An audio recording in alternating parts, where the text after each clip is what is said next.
Ahora, ¿no? Ahora. Gracias. Pues buenas tardes a todas y a todos.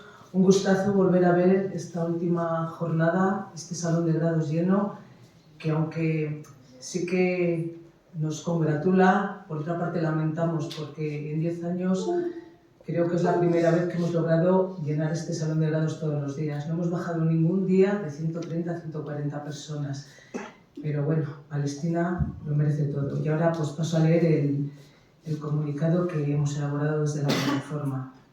Os damos la bienvenida en este acto de clausura de las 10º jornadas de Valladolid con Palestina y contra la apartheid israelí. Este año la cruda realidad impuso el subtítulo: contra el genocidio, solidaridad.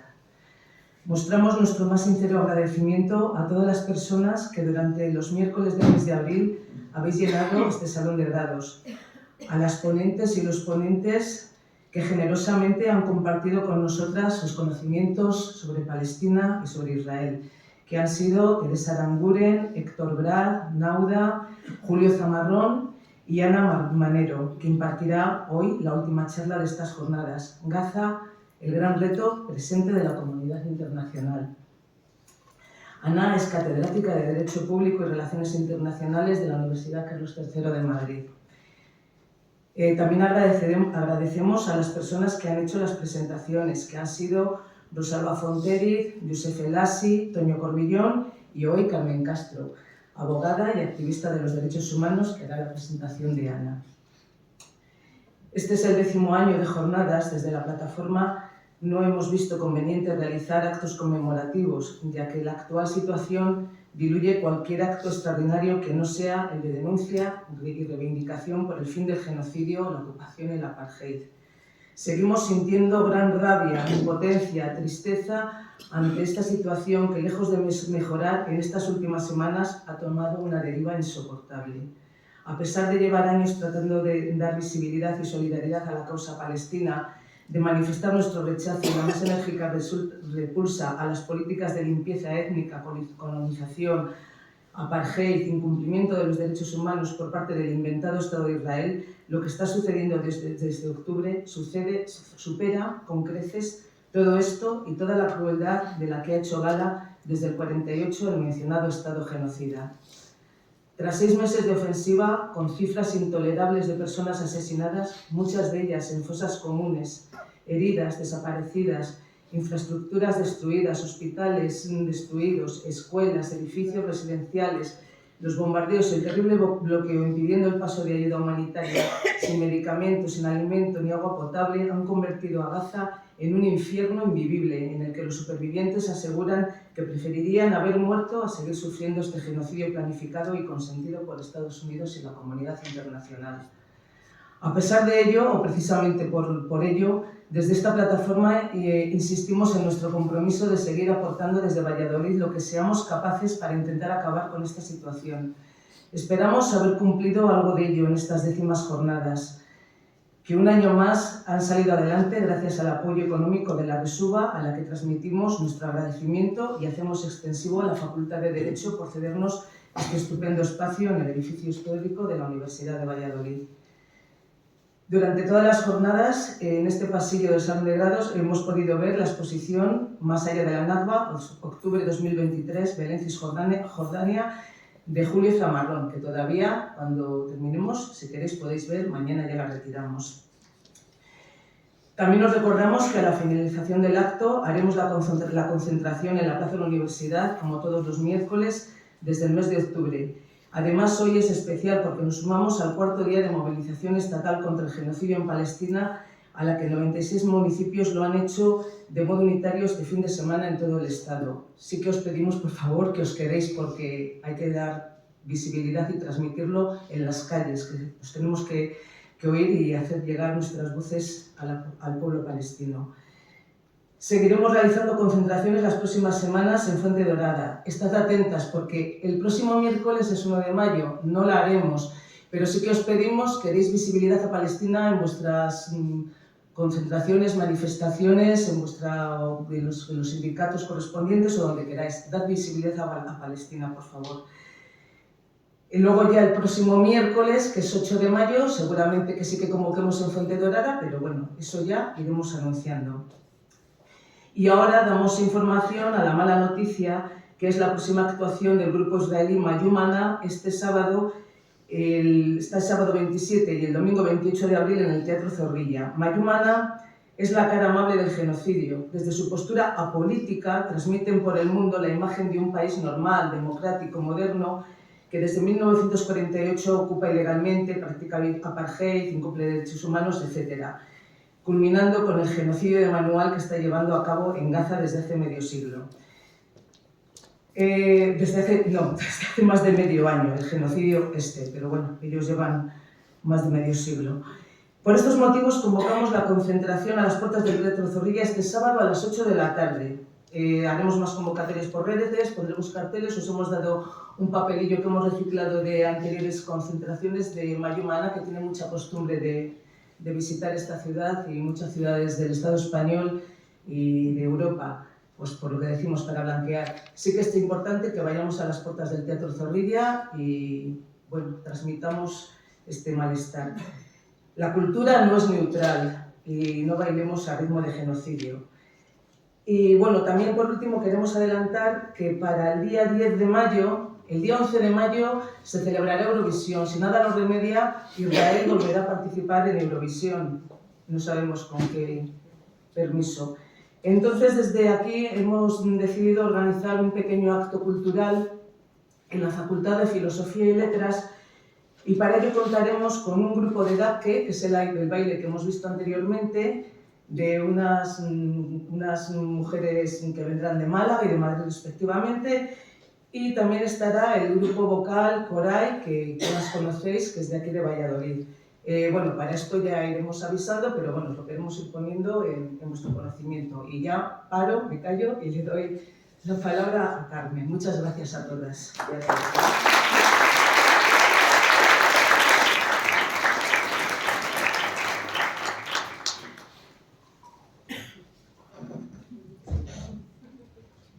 Buenas tardes a todos y a todas y muchísimas gracias en primer lugar a Enar por invitarme a participar presentando a Ana, que para mí es un auténtico privilegio porque conozco a Ana desde hace mucho tiempo por diversas razones y la verdad que estar aquí para poder presentarla, como digo, es un auténtico honor.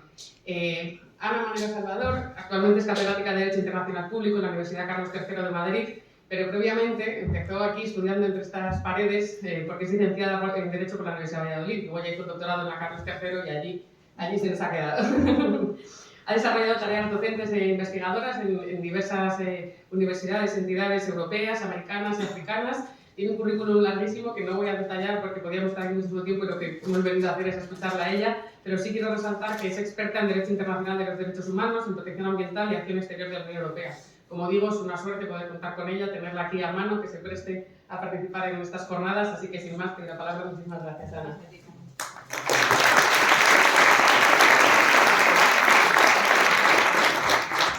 Muchísimas gracias, Carmen, por tus palabras. Gracias, Enar, Isa, también a Paco, que no está hoy aquí, pero sé que ha hecho mucho por organizar estas jornadas, y a la Plataforma Solidaria de Palestina, con Palestina de Valladolid, porque yo creo que está haciendo una labor impresionante, con un esfuerzo ímprobo, con muchísima dedicación y pasión. Y además es que creo que la labor que está haciendo la plataforma es absolutamente necesaria.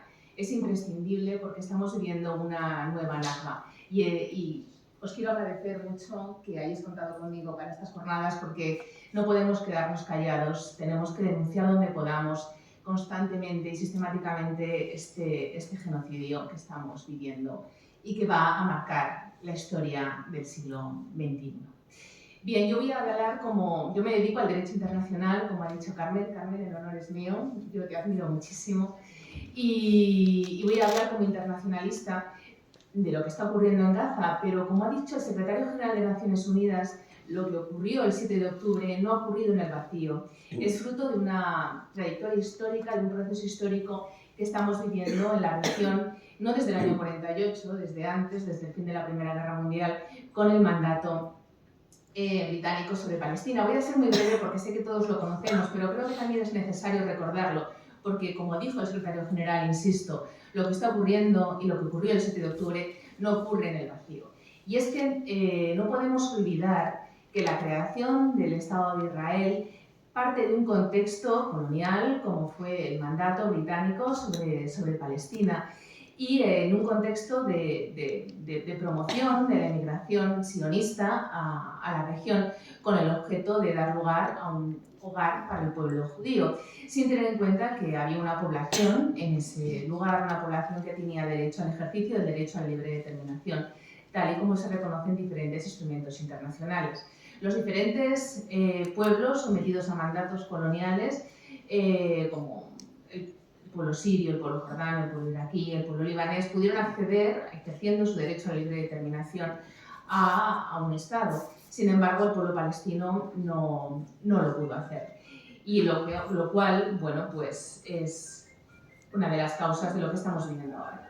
Efectivamente, el plan de partición de Naciones Unidas pretendía dividir el país en dos países, en Israel y Palestina. No obstante, la política sionista de apropiación del territorio desde el año 48 hasta hoy ha sido incesante. Como vemos en estos mapas, del plan de partición y del territorio que se adjudicaba a la población palestina, al año 67 se produce una adquisición territorial a través de la fuerza de buena parte de lo que es Cisjordania y de lo que era Gaza. Y este proceso de adquisición sistemática de territorio a través de la fuerza se va a mantener hasta nuestros días con la política de asentamientos que no dejan de adquirir nuevos territorios, fundamentalmente en Cisjordania. Sabemos que Gaza está sometida a un bloqueo desde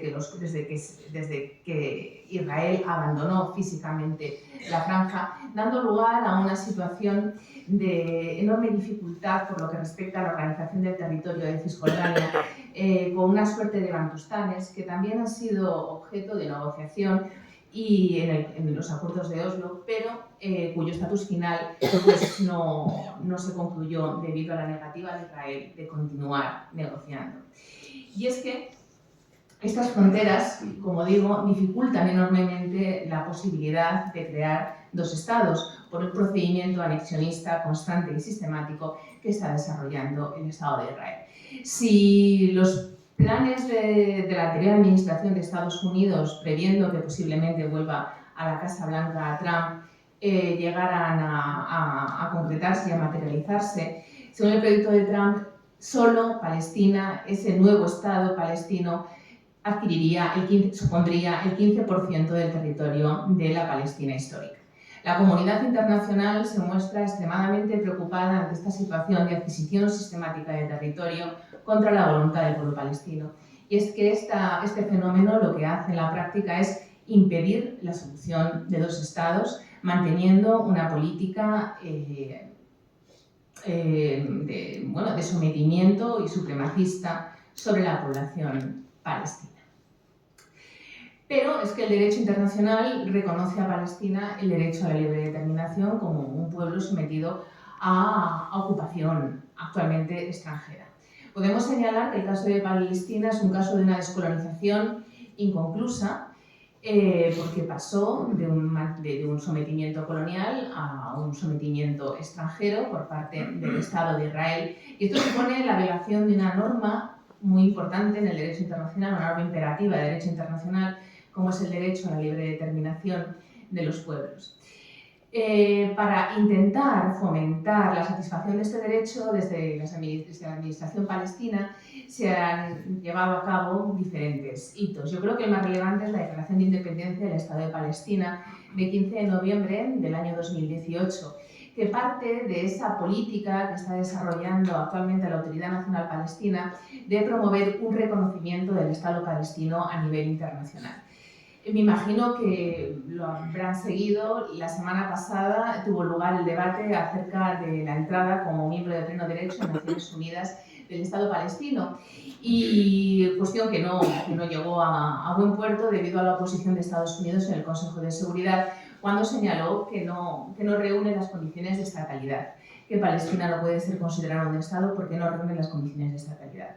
Es cierto, Palestina no reúne las condiciones de estatalidad, como hemos visto en el mapa anterior, porque dos elementos esenciales para poder estar ante un Estado es un territorio controlado y gobernado por un gobierno. No tenemos esos dos elementos, no tenemos un gobierno que controle el territorio, no tenemos un territorio, pero no tenemos ese territorio y no tenemos ese gobierno que controla el territorio por la política de sometimiento colonial que lleva a cabo el Estado de Israel. Por lo tanto, mientras no se ponga fin a esta política de sometimiento colonial, pues no podremos tener un Estado palestino. Ello no impide, no obstante, que sea muy importante promover el reconocimiento del Estado palestino como una cuestión clave de política internacional, porque solo a través de la presión internacional se podrá conseguir que Israel cese en sus hostilidades. No obstante, Israel es una potencia ocupante, es la potencia ocupante de Palestina, y como tal, para Israel se establecen obligaciones en el marco internacional.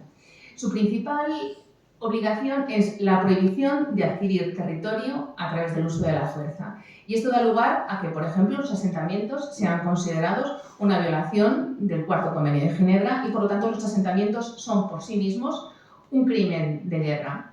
Asimismo, Israel debe cumplir con las obligaciones que establecen los convenios de Ginebra, especialmente el Cuarto Convenio de Ginebra sobre protección de la población civil, lo que le obliga, ya veremos, a satisfacer las necesidades básicas de la población civil, entre otras cuestiones. También estamos ante normas de naturaleza imperativa que no admiten acuerdo en contrario. Pero no solo para Israel se establecen obligaciones al estar ante una situación de ocupación, también se establecen obligaciones para toda la comunidad internacional. Entre esas obligaciones figura la obligación de cooperar para poner fin a las violaciones de normas de derecho internacional. Y por otro lado, la obligación de no reconocer como lícita una actuación que se produce en contravención de estas normas. Por lo tanto, por ejemplo, el reconocimiento de la capitalidad de Jerusalén como capital de Israel con el traslado de la embajada que llevó a cabo Trump y que no ha revertido Biden es una ilicitud. Aquí Estados Unidos está también violando normas de derecho internacional, por lo que es muy importante que se lleve a cabo esta presión internacional. Bien, yo creo que aquí la clave es garantizar la consecución del derecho a la libre determinación del pueblo palestino, porque solo así podremos tener una región en paz.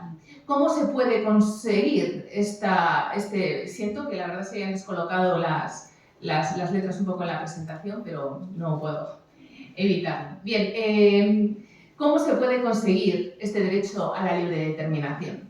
Garantizando que el pueblo palestino pueda expresarse libremente, a través de la expresión libre de la voluntad del pueblo palestino. Es cierto que existen problemas de estatalidad, pero esos problemas de estatalidad solo podrán ser revertidos si existe un consenso internacional acerca del reconocimiento del pueblo palestino. El pueblo palestino podrá decidir si quiere un propio Estado o si quiere convivir con Israel en un único Estado, pero ese único Estado no podrá ser un Estado supremacista y un Estado racista donde rige un régimen de apartheid, como tendremos oportunidad de comprobar posteriormente. La comunidad internacional es partidaria de la solución de dos estados. Aquí a mí me gustaría señalar que me parece que la postura del gobierno español está siendo de un liderazgo importante para promover el reconocimiento del Estado palestino por parte de los países del norte global, porque actualmente la comunidad internacional, compuesta por más o menos 192 estados, 139 estados, todos de su global, reconocen al Estado palestino. Muy pocos estados del norte global reconocen al Estado palestino. Estamos ante el caso de Suecia o ante el caso de Islandia. Pero es necesario que los países del norte global reconozcan el Estado palestino, porque es la forma más clara de presionar a Estados Unidos y, por lo tanto, presionar a Israel. Y es que, como digo, la comunidad internacional, de la mano del Consejo de Seguridad, es partidaria de la solución de los dos estados, como se estableció por el Consejo de Seguridad en la resolución 1515 del año 2003, que todos la conocéis como la resolución de la hoja de ruta. La hoja de ruta basada en la ejecución de una solución biestatal permanente. No obstante, esta solución de los dos estados es impedida de forma sistemática por Israel a través del uso directo de la fuerza, a través de la construcción de asentamientos, a través de la construcción de carreteras, a través de los puestos de control y a través, por supuesto, del bloqueo a Gaza y, como no, del genocidio que estamos viviendo en nuestros días. Y es que yo creo que la solución de un único Estado no es fácil. No es fácil precisamente por el fundamento ideológico sionista del Estado de Israel, que da lugar a un sistema de apartheid claramente discriminatorio sobre la población palestina. Hay un informe clave, el informe Dugard de 2007, que va a señalar que las prácticas y políticas de Israel en el territorio palestino ocupado a menudo son comparadas con las de la Sudáfrica del apartheid. Véase un informe de Jimmy Carter del año 2006, que no se caracteriza precisamente por ser nadie sospechoso, ¿no? Aparentemente, la ocupación y el apartheid son dos regímenes muy distintos. La ocupación no está destinada a ser un régimen opresivo duradero, sino una medida provisional para mantener el orden en un territorio después de un conflicto armado hasta que se logre un arreglo pacífico. Llevamos desde el año 48 en una situación de ocupación. El apartheid es un sistema de discriminación racial institucionalizada, del que se servía la minoría blanca de Sudáfrica para mantener el poder sobre la mayoría negra.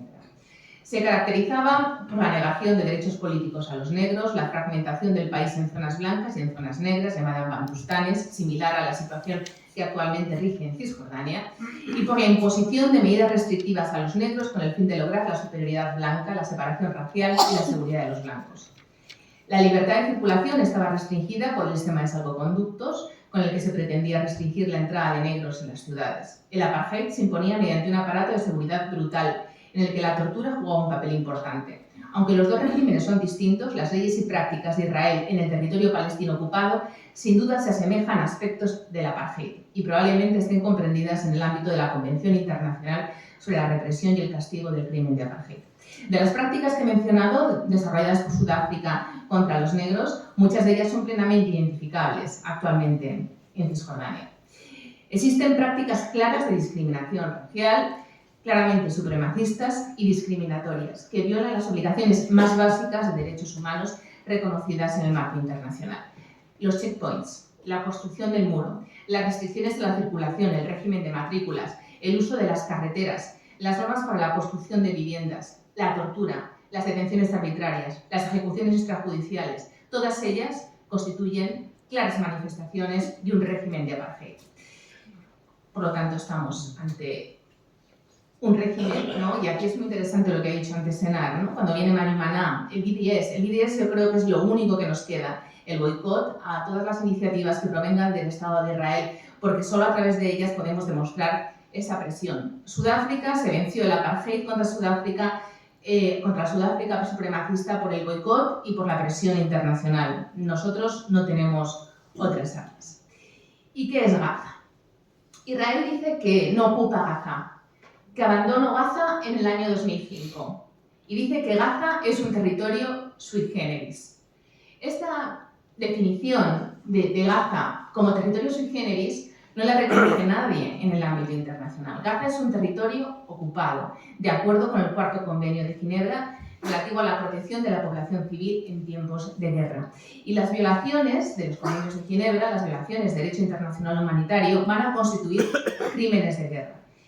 En Gaza es un territorio ocupado, ¿por qué? Porque Israel controla el espacio aéreo, los espacios marinos, controla la entrada y salida de bienes y de personas en Gaza. Israel ejerce el control efectivo sobre Gaza. De hecho, hay unanimidad en la comunidad internacional en considerar que Gaza es un territorio ocupado. Otra cosa es que antes del 7 de octubre no hubiera una ocupación física militar de la Franja de Gaza, pero ello no impide que el estatus de Gaza sea como territorio ocupado. ¿Qué obligaciones tiene Israel en Gaza como potencia ocupante de acuerdo con el derecho internacional? Según el artículo 42 del Reglamento al Cuarto Convenio de La Haya del año 1907, un territorio se considera ocupado cuando efectivamente se encuentra bajo la autoridad de un ejército hostil, que controla quién entra, quién sale, que controla el espacio aéreo, que controla los espacios marinos. La ocupación se extiende al territorio donde dicha autoridad ha sido establecida y puede ser ejercida. De tal forma que no cabe duda, la naturaleza jurídica de Gaza es la de territorio ocupado. ¿Y qué es Hamas? ¿Qué es Hamas? Hamas tiene una rama armada y ha sido considerado por parte de muchos países occidentales como grupo terrorista. ¿Cómo se ha calificado el 7 de octubre en España, en Estados Unidos en Reino Unido, en Francia, en Canadá. Se ha calificado como actos terroristas, ¿verdad? No cabe duda, todos lo hemos oído. Israel ha sufrido un ataque terrorista por parte de Hamás. ¿Qué es Hamás? No existe una definición internacional sobre terrorismo. Se intentó en el año 2018 alcanzar una definición internacional sobre terrorismo en el marco del Consejo de Seguridad. Sin embargo, las diferentes posturas que tenían lugar en el Consejo impidieron alcanzar un consenso. Hamás, como digo, es considerado grupo terrorista por Occidente, por los países occidentales. Sin embargo, hay países como Rusia, China o Brasil que lo consideran un grupo armado. Hay un debate muy intenso en Estados Unidos, actualmente liderado por Judith Butler, al que se opone Eva Youth, no sé si lo habéis visto, ha salido en El País recientemente, porque Judith Butler se plantea si Hamás forma parte del movimiento de resistencia palestino frente a la ocupación. Yo no voy a entrar en este debate porque es una cuestión de política interna. Ahora bien, de acuerdo con el derecho internacional, Hamás es un grupo armado en un contexto de ocupación. Y como grupo armado en un contexto de ocupación tiene una serie de obligaciones. Esas obligaciones son las que establece el derecho internacional humanitario. Y el derecho internacional humanitario parte de un principio esencial, de una clave de bóveda, que es el principio de distinción. Este principio de distinción significa que tenemos que diferenciar de forma radical los objetivos civiles y los objetivos militares. La población civil y los bienes civiles gozan de una protección prácticamente absoluta en el derecho internacional humanitario. Y si estos son atacados, van a constituir crímenes de guerra. Por lo que, en mi opinión, como internacionalista, Hamás, el 7 de octubre, cometió crímenes de guerra porque los crímenes de guerra tipificados en el Estatuto de Roma de la Corte Penal Internacional establecen que no se puede matar a civiles ni tampoco a personas fuera de combate, aunque estos fueran reservistas. Prohíbe la toma de rehenes, prohíbe la violación y otras formas de violencia sexual, prohíbe la tortura y prohíbe las atrocidades contra la dignidad personal. Y además, dado el carácter generalizado y sistemático de los ataques del 7 de octubre, también podemos considerar que estamos ante crímenes contra la humanidad, como el asesinato en masa, la privación de libertad, la tortura y la violencia sexual. Esta es mi opinión. Israel cometió crímenes de guerra y crímenes de lesa humanidad. Ahora bien, considerar a Hamás como un grupo terrorista no es una cuestión universalmente aceptada. Israel contesta frente al 7 de octubre con la denominada Operación Espada de Hierro. Estados Unidos, la Unión Europea, la presidenta de la Comisión Europea, Trudeau en Canadá, Macron en Francia, Sunak en Reino Unido, han señalado todos ellos que Israel tiene el derecho a defenderse. ¿Tiene Israel derecho a ejercer la legítima defensa contra Gaza? En el derecho internacional está prohibida la fuerza, el recurso a la fuerza, salvo que estemos ante un caso de legítima defensa o que el Consejo de Seguridad considere que existe un quebrantamiento de la paz y autorice la fuerza, que es lo que ocurrió, por ejemplo, en Irak en el año 1991. ¿Estamos, por tanto, ante un supuesto de legítima defensa de acuerdo con el derecho internacional? No, no lo estamos. La Corte Internacional de Justicia, cuando conoció del asunto del muro, ya tuvo oportunidad de pronunciarse sobre esta cuestión y señaló que para poder ejercer la fuerza en legítima defensa es necesario que estemos ante un ataque de un Estado A contra un Estado B. Y Gaza no es un Estado. Negamos la estatalidad de Palestina. Si negamos la estatalidad de Palestina y no consideramos a Hamás como un ejército regular de un Estado que comete un ataque contra otro Estado, no podemos acudir a la fuerza en legítima defensa. No cabe. Esto lo ha dicho la Corte Internacional de Justicia cuando dice, bajo los términos del artículo 51 de la Carta de Naciones Unidas, aquí establece el textual del artículo 51 de la Carta, y dice, el artículo 51 de la Carta reconoce la existencia de un derecho inherente, inmanente, en la versión española, de legítima defensa en caso de ataque armado de un Estado contra otro Estado. No obstante, Israel no reclama que estos ataques sean imputables a un Estado extranjero. Consecuentemente, la Corte concluye que el artículo 51 no tiene relevancia en este caso, no puede ser aplicable. Israel no puede utilizar la fuerza contra Gaza en legítima defensa. Por lo tanto, los requisitos que se exigen en Israel de que no está siendo proporcional, ¿no?, en el uso de la fuerza, no, es que no puede utilizar la fuerza, no es que tenga que ser proporcional, no cabe el uso de la fuerza. Y es más, el objetivo de la legítima defensa es repeler el ataque armado. Israel no pretende repeler el ataque armado. Israel ha dicho que su objetivo es erradicar la capacidad militar de Hamas. Por lo tanto, estamos ante un acto de agresión, no estamos ante un uso de la fuerza en legítima defensa. ¿Qué es lo que está haciendo Israel en Gaza? Está llevando a cabo una represalia que constituye un acto de agresión, que está prohibida por el derecho internacional, que está dando lugar a una muerte masiva de civiles y asimismo está utilizando el hambre como método de guerra, que es un método prohibido por los instrumentos más básicos de derecho internacional humanitario, como son los protocolos adicionales a los convenios de Ginebra. ¿Y qué obligaciones tiene Israel como potencia ocupante? Bien, tenemos aquí un instrumento, me imagino que todos lo conocéis, los convenios de Ginebra, el cuarto convenio de Ginebra relativo a la protección de vida de las personas civiles en tiempo de guerra, que establece la prohibición de destruir bienes muebles e inmuebles, el deber de abastecer a la población, incluyendo alimentos y medicamentos, y la obligación de asegurar y mantener los servicios médicos y sanitarios. Con esto ya tenemos una idea de que Israel está cometiendo crímenes de guerra y crímenes de lesa humanidad, pero es que estamos yendo más allá. Estamos ante un genocidio. Y para ello vamos a ver qué dice la Convención para la Prevención y la Sanción de Crimen de Genocidio, para ver si Israel lo está cometiendo. Bien, la Convención para la Prevención y la Sanción del Crimen de Genocidio tiene dos elementos, el elemento subjetivo y el elemento objetivo.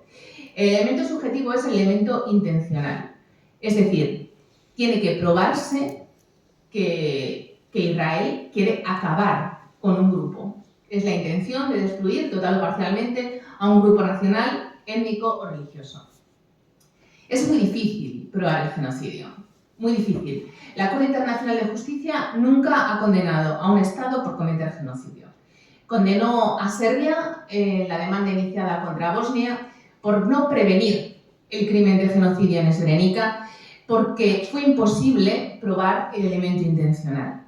El elemento intencional es ¿cómo? Y decía la Corte Internacional de Justicia que no podemos pedir que los líderes de un Estado manifiesten claramente que su objetivo es la destrucción de un grupo. Bien, pues en este caso sí que lo tenemos. Lo tenemos. Tenemos declaraciones del ejército y del gobierno que hablan que estamos luchando contra animales humanos, que haremos todo lo posible, vamos a eliminar totalmente cómo conocemos a Gaza. Luego volveremos sobre el elemento intencional. Pero ya adelanto que tenemos elemento intencional. Por otro lado, tenemos el elemento objetivo, que son una serie de conductas. Con que concurriera una de estas, ya estaríamos ante un genocidio. De hecho, en Srebrenica solo tenemos una, matanza de los miembros del grupo. La segunda conducta es la lesión grave a la integridad física o mental de los miembros del grupo. La tercera conducta es el sometimiento intencional del grupo a condiciones de existencia que hayan de acarrear su destrucción física total o parcial. Y la cuarta conducta es medidas destinadas a impedir los nacimientos en el seno del grupo. La quinta conducta es la única que no se está produciendo en Gaza, el traslado por fuerza de niños del grupo a otro grupo.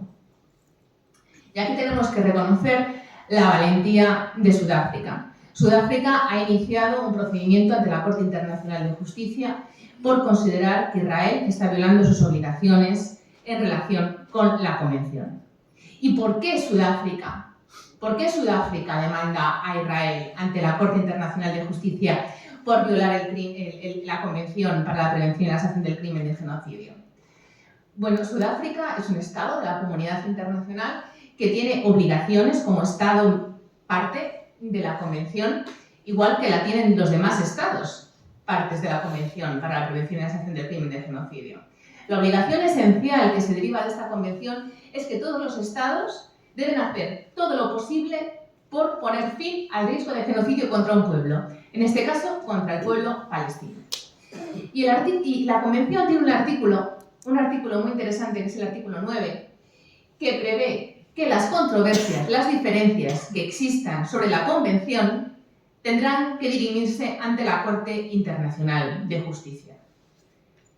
Cualquier Estado podría haber acudido, cualquier Estado parte, que son la mayor parte de los Estados de la comunidad internacional, podían haber acudido a la Corte Internacional de Justicia demandando a Israel por cometer genocidio. El único que lo ha hecho ha sido Sudáfrica.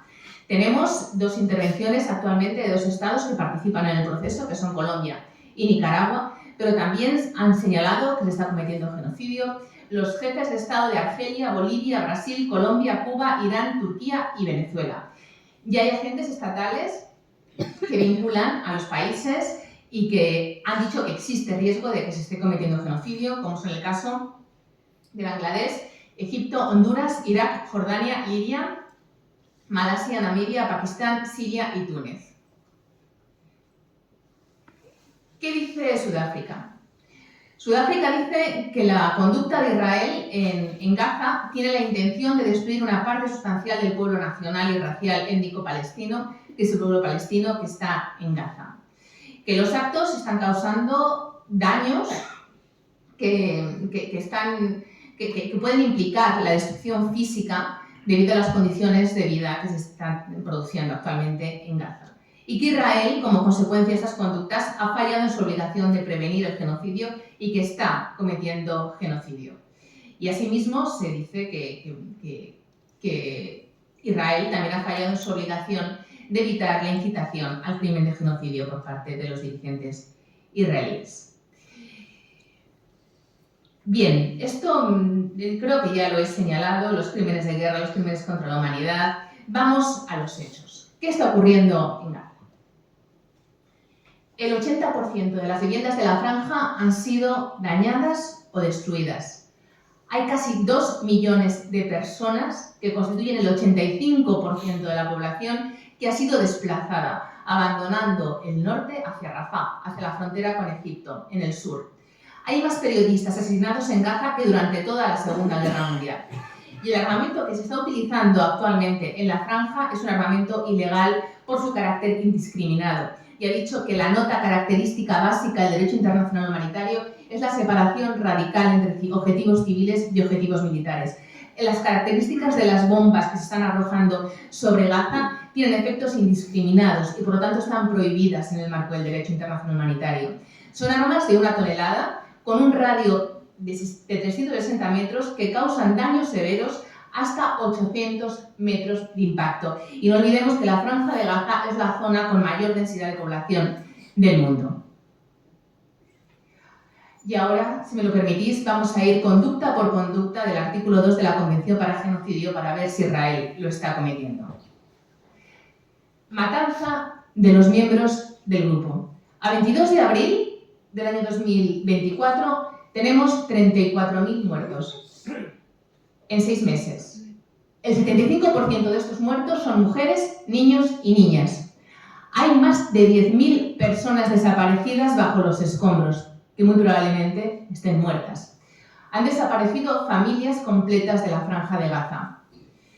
Desde el 29 de octubre se arrojan 6.000 bombas por semana sobre la Franja de Gaza. La destrucción de las ciudades ha sido superior a la de la Segunda Guerra Mundial, los bombardeos sobre Alemania, y es superior a la destrucción de Alepo, que tanto nos traumatizó, cometida en 4 años, entre 2012 y 2016. Los efectos medioambientales de este lanzamiento sistemático de bombas sobre la Franja de Gaza ya son visibles desde los satélites. La Franja de Gaza ha cambiado de color. Se distingue perfectamente la Franja de Gaza del resto del territorio de la región. 1 de cada 100 personas en la Franja de Gaza ha sido asesinada y hay cientos de familias completas que han desaparecido. De hecho, la situación de Gaza ha dado lugar a la creación de una nueva categoría de protección internacional, que es el Wounded Child Non-Surviving Family, niño herido sin familia superviviente. En un informe publicado por UNICEF en febrero teníamos 17.000 niños solos, muchos de ellos heridos, sin familia superviviente. Alrededor de 12.300 niños y niñas han sido asesinados en Gaza. Guterres ha dicho que Gaza se ha convertido en una tumba de niños. Mueren asesinados 115 niños diarios en la franja de Gaza. La demanda sudafricana ha dicho que han sido asesinados más niños y niñas en las 3 primeras semanas de bombardeos en Gaza que en todas las zonas en conflicto en el mundo desde 2019 a 2024.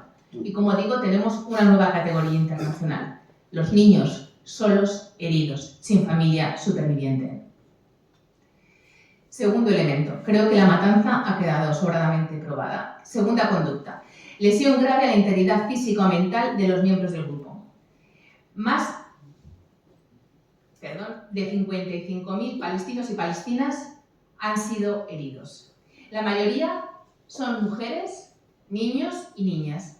Sufren quemaduras, amputaciones y al menos 1.000 menores han perdido 1 o 2 piernas. Se arroja fósforo blanco sobre zonas densamente pobladas que generan quemaduras que atraviesan la piel y llegan hasta el hueso. No hay ningún hospital en funcionamiento para afrontar estas heridas en el norte de Gaza. Y según Sudáfrica, dada la ausencia de hospitales y de recursos médicos, las personas con heridas están esperando a morir porque estas heridas infectan y no tienen acceso a cirugía. Además, es imposible encontrar zonas seguras en Gaza, lo que está causando un gravísimo trauma a la población infantil. Y es que tenemos que hablar de la salud mental de los gazatíes, que ya estaba muy deteriorada antes de que empezara la operación criminal y genocidia de Israel sobre la franja. El 80% de los niños de la franja de Gaza, antes del 7 de octubre, presentaba elevados niveles de estrés emocional, son datos del UNICEF. El 79% no controla esfínteres por estrés, el 59% tiene mutismo reactivo, el 59% se autolesiona y el 55% tenía sentimientos suicidas. UNICEF dice que no es capaz de medir estos datos después del 7 de octubre porque no tienen acceso a la franja, pero que sin duda alguna se habrán incrementado de forma sustancial. Además, tenemos que hablar de unos niveles de estrés terribles sobre la población adulta. Y, por supuesto, los niños han dejado de ir a las escuelas.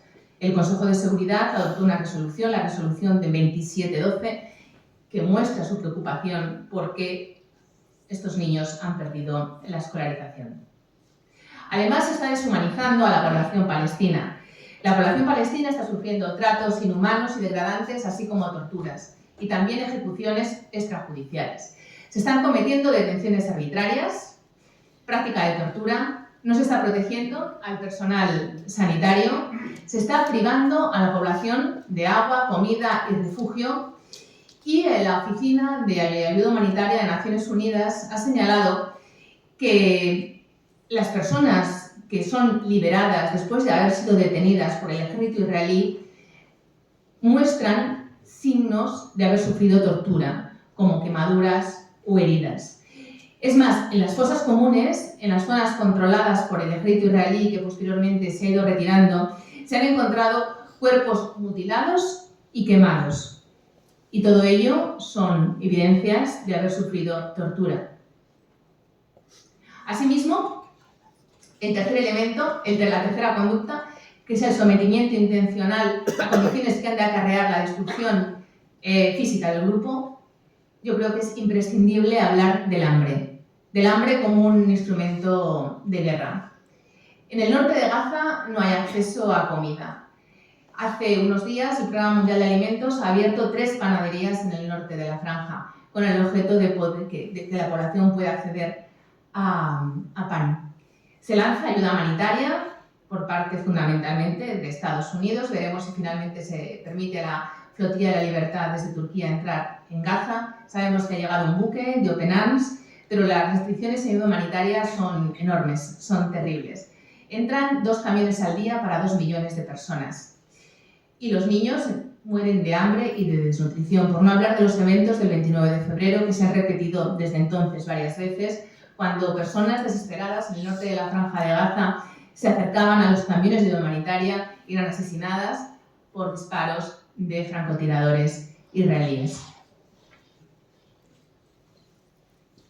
Asimismo, la situación de los hospitales es dramática.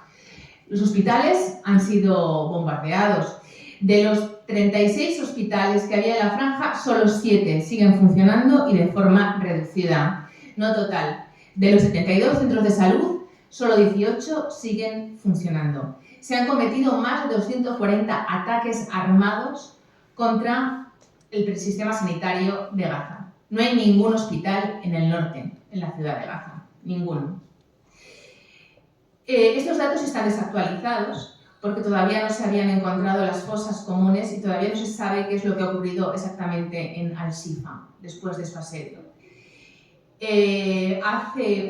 Como digo, están desactualizados, pero al menos casi 600 palestinos han sido asesinados en los hospitales y en los centros de salud. Como digo, ayer en Khan Yunis, en el hospital Nasser, se encontró una fosa común con al menos 300 cuerpos. Y esto conduce a que el sistema sanitario haya colapsado totalmente. Las operaciones, las cesáreas, las amputaciones se llevan a cabo sin anestesia. Las epidemias se están propagando de una forma exponencial. Hay diarreas, infecciones, los enfermos crónicos están sin tratamiento, hay epidemia de meningitis, de cólera y también hay hambre. UNICEF ha dicho que las muertes por hambre y sed van a superar a las causadas por los bombardeos. E insisto, todavía no sabemos qué es lo que ha ocurrido en Al-Shifa. Y esta deshumanización, para mí, llega en el caso terrible, como ha señalado la OMS, de las madres y los bebés prematuros. Me imagino que todos recordaréis lo que ocurrió en el hospital Al-Nasser, donde 9 niños prematuros, cuando se suspende el acceso a combustible y energía en el hospital de Al-Nasser, se sacan a estos niños de las incubadoras con el objeto de que sean llevados a Egipto por la Cruz Roja Internacional. El ejército israelí no permite que la Cruz Roja entre en el hospital de Al-Nasser y cuando 3 meses después se entra al hospital de Al-Nasser se han encontrado los cuerpos en descomposición de estos 9 niños prematuros en el hospital de Al-Nasser. Bien, asimismo se está produciendo una destrucción de hogares y un desplazamiento masivo de la población. Como digo, el 85% de la población gazatí ha sido forzada a abandonar sus hogares y los que no han abandonado sus hogares han sido asesinados o están en un riesgo extremo de serlo, como muestran los acontecimientos en la ciudad de Gaza del 29 de febrero, cuando en búsqueda humanitaria fueron disparados por los francotiradores. Actualmente no existe un lugar seguro y de hecho la Cruz Roja ha dicho que la orden masiva de evacuación de la ciudad de Gaza es un crimen de guerra. No se puede dar 24 horas a 1,1% de personas para que abandonen una ciudad.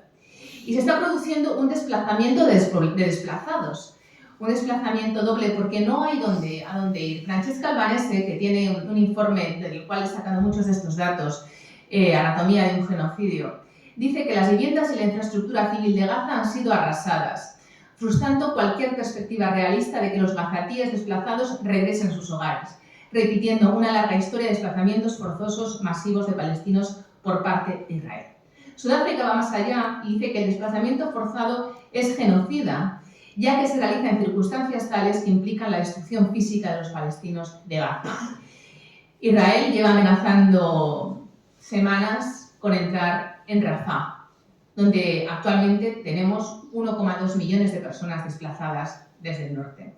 Hay personas que por el miedo a quedarse en Rafah están intentando volver a sus casas en el norte, pero encuentran que el ejército israelí no se lo permite. Incluso se les dispara en el camino para llegar hacia el norte, de tal forma que sigue habiendo asesinatos constantes.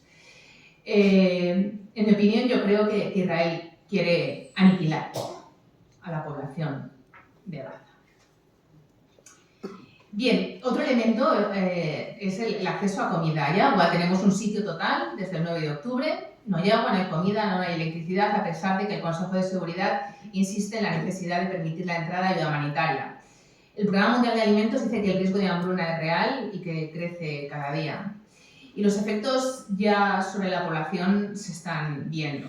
Por ejemplo, las madres lactantes están desnutridas y los lactantes no tienen acceso a leche materna ni agua potable, lo que está incrementando la mortalidad infantil severamente.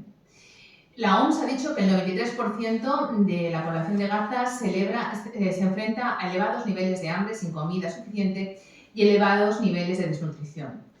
Se está produciendo bombardeos de panaderías, de molinos y de depósitos de agua. Y además se corta el agua que llega a la franja de Gaza. Y es que no hay posibilidad de acceder a refugio. No hay sitio seguro en toda la franja de Gaza. Aquí tenemos el cuartel general de la UNRWA en la ciudad de Gaza bombardeado, o la situación de las escuelas que también han sido bombardeadas, por no hablar de los hospitales. Ya he mencionado al Shifa. También estamos viendo un genocidio cultural porque se están destruyendo los bienes culturales, como el puerto romano de Gaza, la ciudad vieja de Gaza, lugares de culto o bibliotecas. Y finalmente el último elemento, la cuarta conducta, medidas destinadas a impedir los nacimientos dentro del grupo. Según datos de la relatora de los territorios palestinos ocupados, 2 madres son asesinadas cada hora en Gaza. 8.000 niños y niñas han sido asesinados y hay más de 5.000 madres y niños y niñas desaparecidos bajo los escombros. Y yo puse esta noticia porque me parece especialmente aterradora. Las fuerzas israelíes matan a 2 mujeres embarazadas en Gaza y pasan por encima de ellas con sus bulldozers. Es un informe de una ONG egipcia que me resultó estremecedor. Esas mujeres estaban en el hospital Al-Aqwa en la franja. Y para mí es especialmente terrible la situación de los niños recién nacidos, de los neonatos y los neonatas, porque están muy afectadas por el desplazamiento de la población, no tienen acceso ni a comida, ni a agua, ni a refugio, ni a higiene, ni a servicios de salud. Las mujeres embarazadas gazatíes se ven obligadas a dar a luz en unas condiciones infrahumanas, sin asistencia médica, que están llevando a cabo cesáreas, como digo, sin anestesia. Asimismo, como consecuencia del estrés, se está incrementando el número de partos prematuros y hay un número elevado e indeterminado de bebés que mueren por diarreas, hipotermias y otras causas prevenibles. La OMS ha dicho que no puede llegar a cuantificar de qué forma se han incrementado las muertes maternas con graves consecuencias en la salud reproductiva. En definitiva, Israel lo que quiere es acabar con la población gazatí. Quieres terminar a la población de Gaza. Y para ello, pues está causando terribles daños físicos y mentales a la población civil de Gaza, expulsándolos de sus viviendas, obligándoles a desplazarse de forma masiva hacia el sur, destruyendo a gran escala las viviendas y las áreas residenciales, impidiendo el acceso a agua potable, impidiendo el acceso a cuidados médicos, impidiendo el acceso a refugios adecuados, a ropa, a higiene, a saneamiento, e imponiendo medidas para evitar los nacimientos de la población en Gaza. Ello ha conducido a que se considere que estamos ante una crisis de humanidad, a considerar que la vida es imposible en Gaza o que nadie esté a salvo en la franja de Gaza. Esto lo ha dicho Naciones Unidas, el Comité Internacional para la Cruz Roja y la Media Luna Roja y Médicos Sin Fronteras. Y hemos visto que las conductas objetivas están teniendo lugar. Todas ellas, excepto una, bastaba con que una estuviera teniendo lugar para considerar que estábamos ante un genocidio. Nos falta el elemento intencional.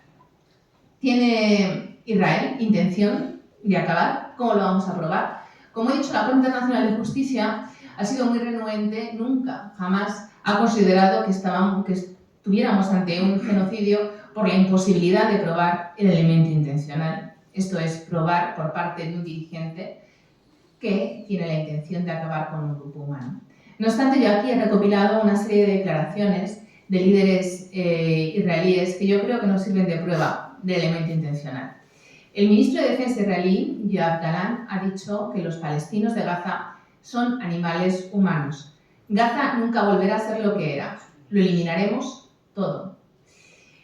Ghassan Alian, que es el coordinador de actividades gubernamentales en los territorios, ha dicho que los animales humanos deben ser tratados como tales. No habrá electricidad ni agua, solo destrucción. El presidente de Israel, Isaac Herzog, ha dicho: es una nación entera la que es responsable. No es verdad esa retórica que dice que los civiles no son conscientes ni están involucrados.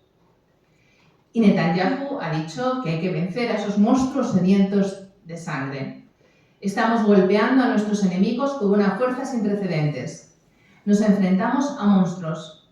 Monstruos. No es una batalla de Israel contra bárbaros, sino de civilización contra la barbarie. No soy la única que dice que estamos ante un elemento intencional. 9 relatores de Naciones Unidas han dicho que estamos ante riesgo de genocidio. El Comité contra la Discriminación Racial de Naciones Unidas ha dicho que este discurso puede dar lugar a actos genocidas. Craig McTiver, el director de la Oficina del Alto Comisionado de Naciones Unidas para los Derechos Humanos, ha dicho que estamos ante un genocidio de manual. Más relatores de Naciones Unidas lo han dicho, así como miembros del grupo de trabajo han señalado que se está produciendo genocidio, que se está incrementando la incitación al genocidio y llaman a la comunidad internacional a poner fin al genocidio. ¿Y quién de la comunidad internacional ha puesto fin al genocidio? Sudáfrica. Sudáfrica tiene una historia de solidaridad profunda y profunda empatía con el pueblo palestino, que se remonta a generaciones atrás, como vemos aquí en este fraternal abrazo entre Mandela y Arafat. Para Sudáfrica y para toda la comunidad internacional, el genocidio es el crimen de los crímenes, el crimen de mayor gravedad. Y todos los estados de la comunidad internacional tienen la obligación de prevenir el genocidio y sancionarlo, porque es una norma imperativa de la comunidad internacional. Asimismo, es una norma que genera obligaciones para todos los estados de la comunidad internacional. Todos los estados deberían hacer lo que hace Sudáfrica. Y aquí me gustaría recordar que cuando Ucrania inicia su procedimiento contra Rusia, también por violar la Convención para la Prevención y la Sanción del Crimen de Genocidio ante la Corte Internacional de Justicia, una mayoría muy importante de países occidentales, entre ellos el nuestro, formularon una declaración de intervención al señalar que no podían quedarse impasibles ante un genocidio. Actualmente solo hay 2 estados de la comunidad internacional que, junto con Sudáfrica, intervienen en el procedimiento contra Israel: Nicaragua y Colombia. Ningún país occidental lo está haciendo. Sudáfrica solicitó a la Corte Internacional de Justicia que adoptara medidas provisionales porque la población palestina se encontraba ante un riesgo irreparable como consecuencia de los actos genocidas que estaban sufriendo. Aquí Sudáfrica pidió a la Corte Internacional de Justicia que el Estado de Israel suspendiera inmediatamente sus operaciones en y en contra Gaza, que asegurara que los grupos armados bajo su dirección cesaran sus operaciones, que ambas partes tomaran todas las medidas para prevenir el genocidio y que Israel desistiera en cometer actos susceptibles de ser incluidos en el artículo 2, ya los hemos visto, las 5 conductas. Asimismo, debía desistir en la expulsión forzosa, en la privación de comida y agua, y debía garantizar el acceso a ayuda humanitaria, refugio, higiene y servicios sanitarios. Y asimismo debía permitir el acceso a material médico y quirúrgico y el cese de la destrucción de la vida palestina en Gaza. La Corte Internacional de Justicia se considera competente, por lo que acabaremos teniendo sentencia sobre esto, y va a señalar que todas las partes deben tomar todas las medidas necesarias para prevenir el crimen de genocidio. Y le pide a Israel que adopte una serie de medidas que veremos a continuación. Pero lo que es importante, que esto es una cuestión que es la primera vez que la Corte lo hace, es que aparte de reconocer que las conductas se incluyen en el concepto de genocidio, va a reconocer que existe un elemento subjetivo. Y es la primera vez que lo hacen, porque como ya he dicho, en Srebrenica no lo hizo. Y sí lo está haciendo aquí. De hecho, señala 2 declaraciones, la declaración del presidente Herzog y de Katz, el ministro de Infraestructuras. La declaración de Herzog, que recoge la Corte y que considera que va a ser un elemento probatorio de actos, del elemento intencional del tipo de genocidio, señala que estamos operando militarmente según las normas de derecho internacional, inequívocamente. Toda una nación es responsable. No es cierta esta retórica de que los civiles no son conscientes, no están implicados. Es absolutamente falso. Podrían haberse levantado. podrían haber luchado contra ese régimen malvado que se apoderó de Gaza en un golpe de Estado. Pero estamos en guerra, estamos en guerra. Estamos defendiendo nuestros hogares, estamos protegiendo nuestros hogares. Esa es la lucha. Y cuando una nación protege su hogar, lucha y lucharemos hasta romperles el espinazo. Lo que a mí me resulta absolutamente maquiavélico de esta declaración es que diga que están operando respetando el derecho internacional, cuando están sometiendo a la población de Gaza al mayor castigo colectivo de la historia contemporánea, violando los pilares mismos del ordenamiento internacional. Katz, por su parte, dice que lucharemos contra la organización terrorista Hamas y la destruiremos. Se ordena a toda la población civil de Gaza que se marche inmediatamente. ¿A dónde? Ganaremos. No recibirán ni una gota de agua, ni una sola pila hasta que abandonen el mundo. La Corte Internacional de Justicia dice que los hechos y las declaraciones son suficientes para considerar que las alegaciones de Sudáfrica, al menos algunas de ellas, sean plausibles y que el derecho internacional protege a los palestinos de Gaza de los actos de genocidio. Más concretamente va a hablar de que estamos ante matanza, daño físico y mental, condiciones de vida y nacimientos, esto es, ante las 4 conductas que he mencionado.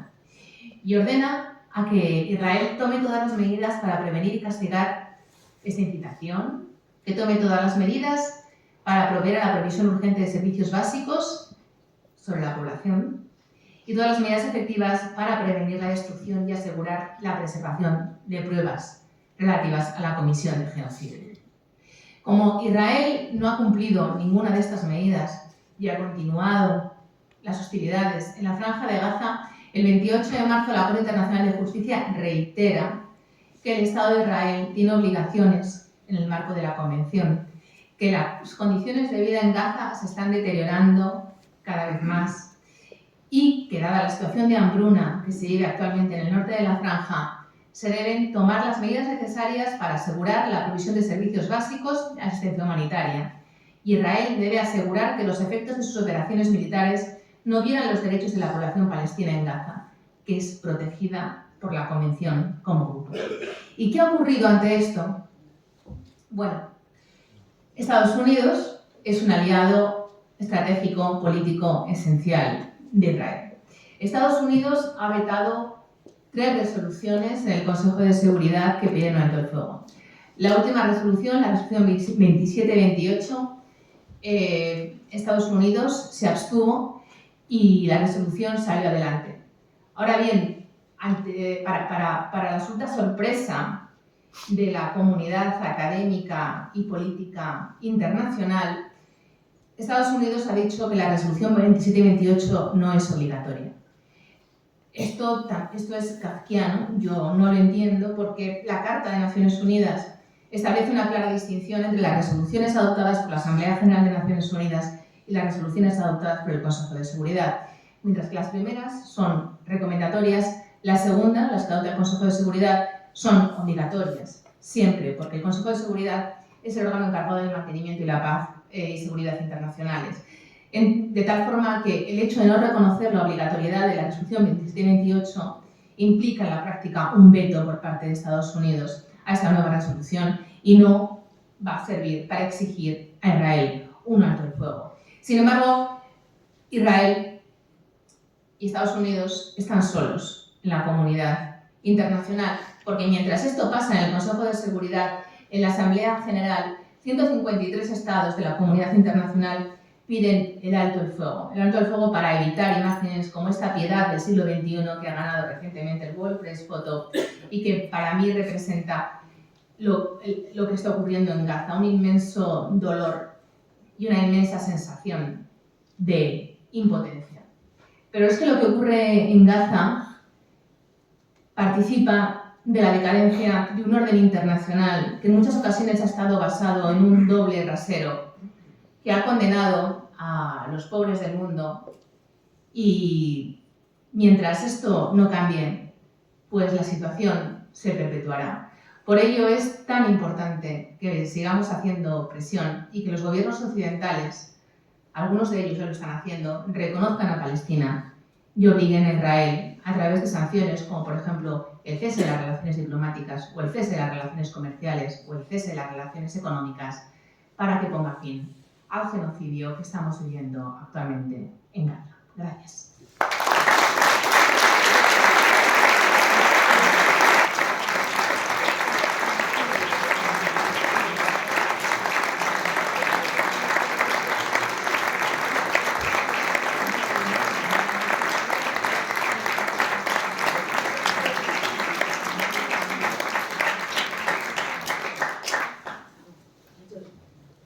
Muchas gracias, Ana. Demoledor.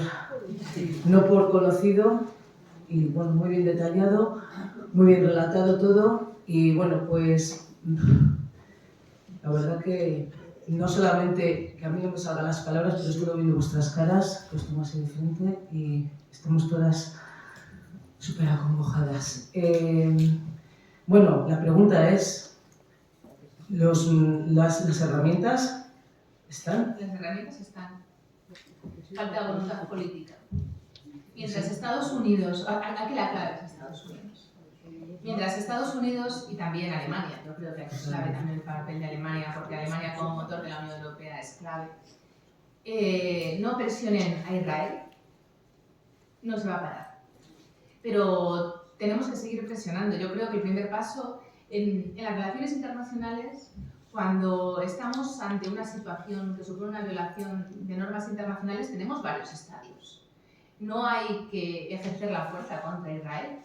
Yo creo que esa no es la solución, pero el primer paso es la ruptura de relaciones diplomáticas. ¿Por qué no expulsamos a los embajadores de Israel?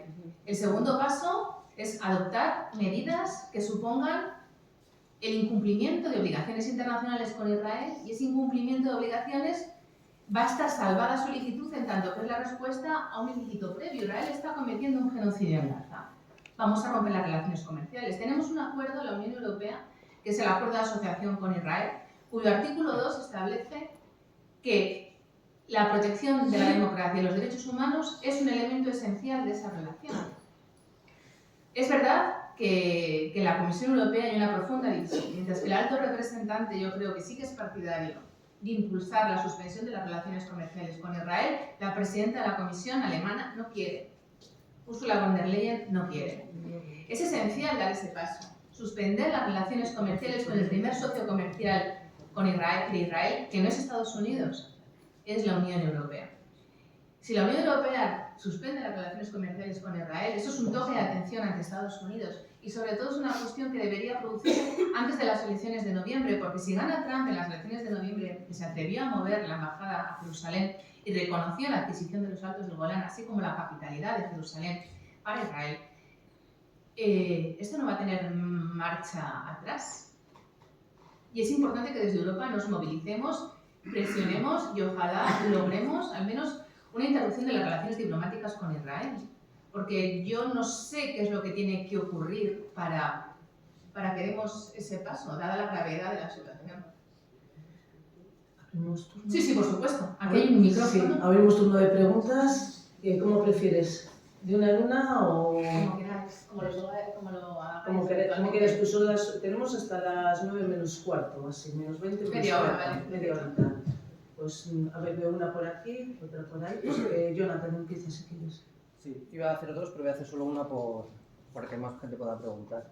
Primero, agradecerte la objetividad de los datos, porque me hubiera encantado que hubiera estado aquí todos los medios de comunicación para mañana sacar esto en primera plana, para que la gente sepa realmente lo que hay, porque el problema es que la gente o no quiere verlo, o yo creo que no sabe esta realidad. O sea, no sabe realmente estos datos que acabas de dar, que son demoledores, sino yo creo que a lo mejor la postura sería distinta. La pregunta va en lo siguiente. Se está incumpliendo todo el derecho internacional. No está pasando absolutamente nada. ¿No estaremos marcando un precedente de aquí al futuro al resto de conflictos que pueda haber? Sí, absolutamente. Y más en un momento como el actual, ¿no? Yo creo que estamos viviendo un momento de reordenación de fuerzas internacionales con un auge del sur global liderado por Brasil, pero también por países que no son democráticos, ¿no? Como es el caso de China. Y con una situación de debilitamiento de la influencia de Estados Unidos y de Europa, fundamentalmente de Occidente, y con con un nuevo protagonismo en la zona Indo-Pacífico, sobre la cual, bueno, pues, por ejemplo, desde Europa tenemos poco que decir. El hecho desde que los países occidentales hayan querido hacer de la guerra de Ucrania, que también es una agresión, que también viola normas de derecho internacional básicas, una cuestión mundial, implicando al resto de actores, al resto de estados, de organizaciones internacionales, y que hagan caso omiso de lo que está ocurriendo en Gaza, supone una fractura en la comunidad internacional, una fractura muy fuerte. Y sí, yo creo que, bueno, precedentes tenemos, pero lo que está ocurriendo ahora, yo creo que es de tal gravedad que va a suponer una fractura muy grave en la comunidad internacional. Sí, sí, absolutamente. Y en un momento, como digo, especialmente delicado como es este, de reordenación de las relaciones internacionales. ¿Podría abrir la palabra? Sí. Bueno, un placer escucharte de nuevo, Ana. Me quedo con una frase que has dicho otros días, no hoy, que es que, por ejemplo, si ya existía un órgano multilateral donde estaban representados todos los estados, como es la ONU, ¿qué necesidad había de crear unos órganos, no sabemos cómo de legales, como los G8, 9, 12, 20 y todos los que haya? Da igual en esos Gs o en la ONU, porque parece que cuando llegan actos como este, o podríamos meter también la ocupación de Putin sobre Ucrania, parece que no están a la altura, no hacen todo lo que pudieran o deberían hacer, al margen de los derechos de veto que tienen algunos países en la ONU. No sé si sería ya el momento de dar ese golpe en la mesa y crear, eso que tú has definido alguna vez, si no funciona la ONU, un órgano nuevo donde están representados todos los países, todos los estados del mundo, los 130 y tantos que has hablado tú antes, de igual a igual, sin que nadie tenga de inicio derecho a veto. Y luego, por último, has hablado también de si gana Trump en noviembre en Estados Unidos, pero también tenemos aquí elecciones europeas y aunque la Comisión no sabemos, no es que pinte demasiado porque los estados individualmente tienen sus cosas que decir, no sabemos cómo será la situación si vuelve a ganar Ursula von der Leyen, que aunque ha hecho un mandato un poco más no tan a la derecha como pudiéramos pensar, pero sigue siendo de derechas, o si gana o si ostenta la presidencia alguien más de derechas todavía, que sonaba Draghi o algún otro nombre por ahí ha sonado como de vuelta, que es como, por favor. Gracias. Gracias, Javier. Bien, yo soy una defensora acérrima de Naciones Unidas y muy crítica con los grupos G, tú lo sabes, lo hemos hablado muchas veces. Los grupos G son foros que se crean para evitar la adopción de decisiones en Naciones Unidas. De hecho, Kofi Annan propuso, en el contexto de la crisis de 2008, cuando se quiere adoptar el G20, un grupo de trabajo en la Asamblea General de Naciones Unidas para que las decisiones económicas que tenían que adoptarse en el marco de la crisis financiera internacional se adoptaran en Naciones Unidas de forma democrática y no en un club cuyos miembros entran por cooptación, como es el G20. Efectivamente, estos órganos no son democráticos ni son multilaterales. Y yo soy partidaria de seguir defendiendo Naciones Unidas, pero también una reforma en Naciones Unidas. Yo soy partidaria de que se reforme el Consejo de Seguridad. Yo creo que la política de veto y la forma de elegir a los miembros del Consejo de Seguridad está anticuada, como también lo es el orden internacional surgido después de la Segunda Guerra Mundial, que hoy se ve que ha fracasado. Está fracasando en Gaza y ha fracasado en Ucrania. Pero también soy consciente de que este deseo de reforma es ilusorio por mi parte, porque cualquier proceso de reforma del Consejo de Seguridad tiene que pasar por el propio Consejo de Seguridad y no puede vetarlo ninguno de los miembros del Consejo de Seguridad, por lo que nunca ocurrirá. Pero como he comentado con la intervención de Jonathan, estamos en un momento de impasse en el mundo y en el orden internacional.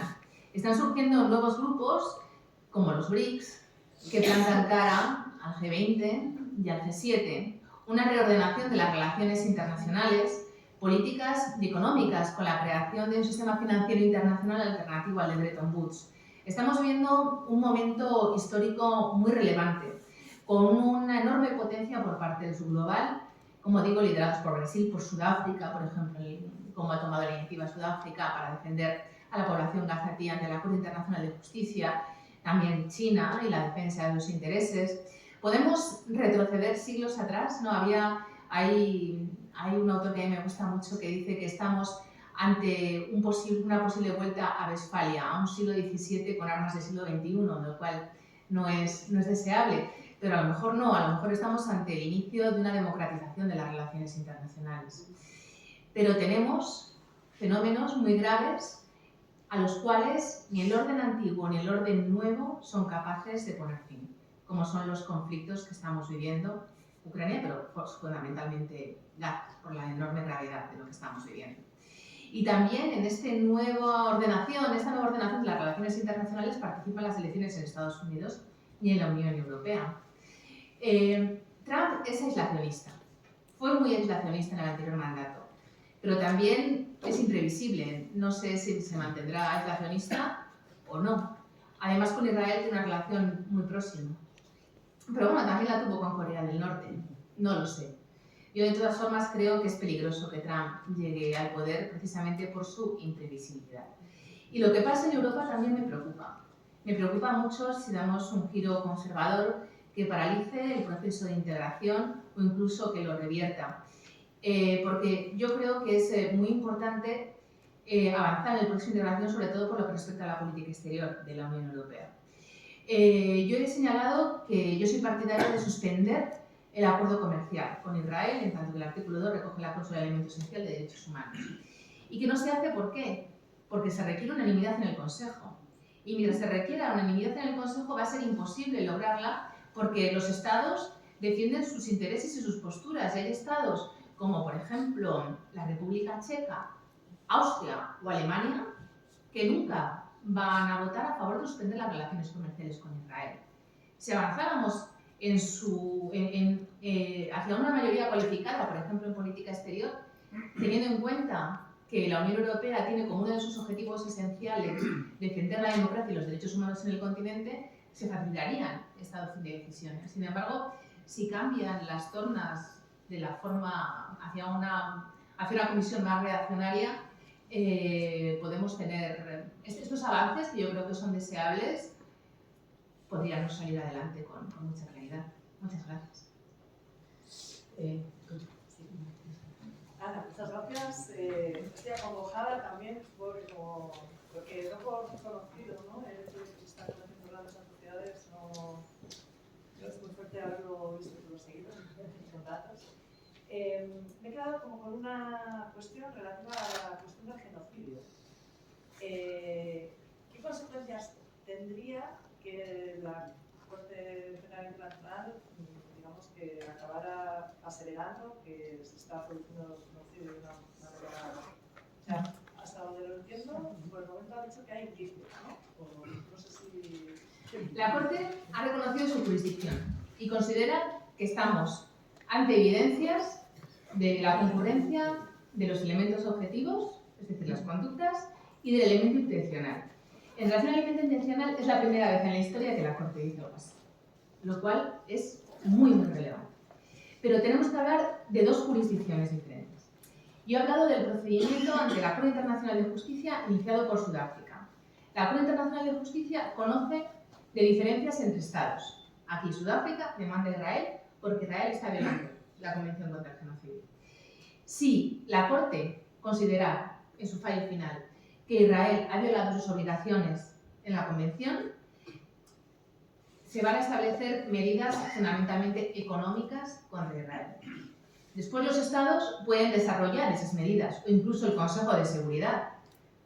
En el hipotético caso de que el Consejo de Seguridad funcionara de una forma diferente, podría establecerse un bloqueo de armas, por ejemplo, contra Israel, o la imposición de un corredor humanitario, como ocurrió con Libia en el año 2011, o sanciones económicas, como ocurre con Myanmar en relación a los rohingyas. ¿De acuerdo? Eso podría ocurrir si la Corte Internacional de Justicia fallara contra Israel. Pero luego tenemos otra jurisdicción que yo no he mencionado porque me indigna cómo está actuando, que es la Corte Penal Internacional. La Corte Penal Internacional, que también tiene su sede en La Haya, conoce la responsabilidad individual de los individuos cuando cometen genocidio. Lleva desarrollando desde el año 2014 un procedimiento sobre las violaciones de derechos humanos que dan lugar a crímenes de guerra, crímenes de lesa humanidad y ahora genocidio en los territorios palestinos ocupados. Porque en este marco que ya he mencionado antes de diplomático de Palestina de reconocer su estatalidad, también ha ratificado muchos tratados internacionales y ha accedido a organizaciones internacionales, como por ejemplo a la UNESCO. Uno de estos es el Estatuto de la Corte Penal Internacional. Cuando Palestina accede al Estatuto de la Corte Penal Internacional, al ser Estado parte, la Corte Penal Internacional puede ejercer su jurisdicción sobre Palestina. Y la está ejerciendo desde el año 2014, con la anterior fiscal. El actual fiscal, el fiscal Khan, ha ido a Rafah y ha dicho que tienen que recopilar datos. No ha adoptado ninguna medida de detención ni de arresto internacional contra los líderes israelíes que están incitando al genocidio. Y esto contrasta enormemente con lo que ocurrió con Ucrania. Ucrania no es parte en el Estatuto del Tribunal Penal Internacional. Rusia tampoco, Israel tampoco lo es, pero Palestina sí es.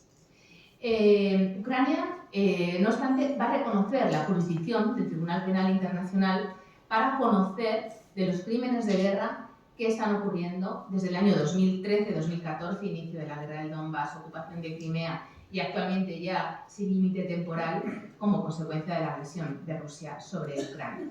A los pocos meses, me atrevería a decir a los 2 meses, ahora no tengo las fechas exactas en la cabeza, la Corte Penal Internacional emite una orden internacional de detención contra Putin y contra María Lezbova, que es la alta comisionada para la infancia, por traslado de niños desde el Donbass a Rusia. Actualmente existe una orden de detención contra Putin a nivel mundial. Por ejemplo, Putin no ha ido a Brasil, no fue a Sudáfrica este año y se supone que hay una cumbre la cumbre de los BRICS, y hay una cumbre de los BRICS en Brasil a la que no se sabe si va a poder ir, porque si va, Brasil es parte del Estatuto de la Corte Penal Internacional, se le puede detener. Esto no ha ocurrido con Netanyahu, no ha ocurrido con Herzog, no ha ocurrido con Galán. De ahí que yo diga que la bandera es más fuerte que la otra, ¿no? Y sí, si la Corte Penal Internacional emitiera una orden de detención contra Netanyahu, contra Herzog o contra Galán, ya se les condena a no salir del Estado de Israel. Podrían viajar a Estados Unidos no es parte del Estatuto de Roma, pero no podrían venir a la Unión Europea, no podrían ir a Alemania, no podrían salir de Israel. Y eso yo creo que ya sería una victoria. Yo no creo jamás que sean condenados, no van a ser apresados y llevados a la Haya. Realmente creo que eso no ocurrirá jamás.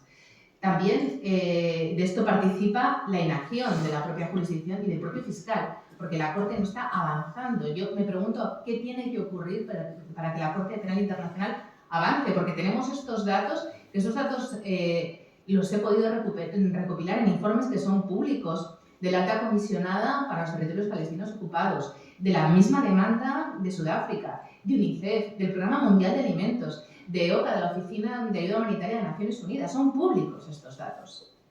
¿Por qué el fiscal no avanza en su investigación y por qué no emite una orden de detención contra Netanyahu, contra Herzog y contra Galán? ¿Por qué no lo hacen?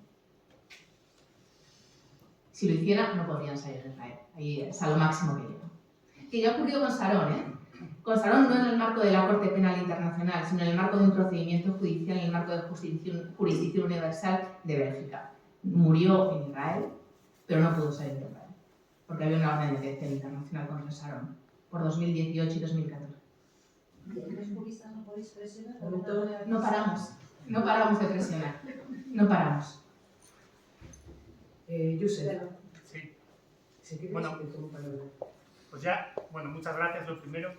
Y ya aprovechando que hablabas de Karim Khan, pues añado yo que no solo eso, sino que además se dedicó a dar entrevistas diciendo que la gente se le llenaba la boca muy rápido con la palabra genocidio. Recuerdo una entrevista en El País, no recuerdo las fechas, pero ya llevábamos miles de muertos en Gaza. Mi pregunta, me gustaría preguntarte ¿qué consecuencias jurídicas crees que tendría que se reconociera a Palestina como Estado miembro de Naciones Unidas? Bueno, todas ellas, porque te voy a preguntar específicamente a lo mejor por la Corte Penal Internacional por tener la justicia, pero todas ellas en general. Bien, consecuencias jurídicas pocas, porque el reconocimiento de un Estado no tiene efectos constitutivos sobre la estatalidad. El Estado existe o no existe independientemente de la declaración, ¿no?, de reconocimiento. Pero yo creo que sí que tiene profundos efectos políticos. Profundos efectos políticos para presionar a Israel. De hecho, bueno, España mantiene relaciones diplomáticas con Palestina incluso antes de haberlo reconocido. De hecho, hay una embajada consular ante Palestina en Jerusalén, que eso es importante, no en Ramallah, en Jerusalén. No hay embajada, pero el representante de la dirección de Palestina en España tiene el estatuto de embajador, por lo que consecuencias jurídicas del reconocimiento como tal no existen más allá de reforzar los lazos diplomáticos. Como digo, yo no creo que Palestina actualmente sea un Estado. No lo es, porque no tiene ni gobierno ni territorio, sí que tiene población, tampoco tiene soberanía. De los 4 elementos hay 3 que no tiene. Pero yo creo que es una estrategia política muy inteligente fomentar el reconocimiento de Palestina a nivel internacional para presionar a Estados Unidos, que cada vez está más solo en su apoyo a Israel. Y sin Estados Unidos, Israel cae.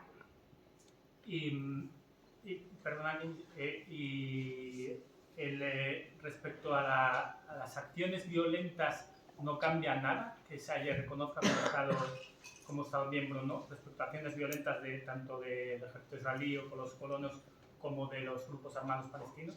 No entiendo acciones, o sea, ¿a qué te refieres? Si hay algún cambio en la consideración jurídica de los actos, por ejemplo, de la resistencia palestina, de los grupos armados palestinos o incluso del ejército israelí, si pasan a ser ya un Estado admitido oficialmente. Si pasa a ser... a ver, porque son 2 cosas diferentes. Una cosa es entrar a ser miembro de pleno derecho en Naciones Unidas, ¿no? Ahora el estatuto de estos observador miembro. Yo me refiero a eso, ¿no? A que... Vale, o el reconocimiento bilateral. No, o sea, no. Yo entrar en me refiero Naciones a Estado Unidas. miembro de Naciones Unidas. Bien.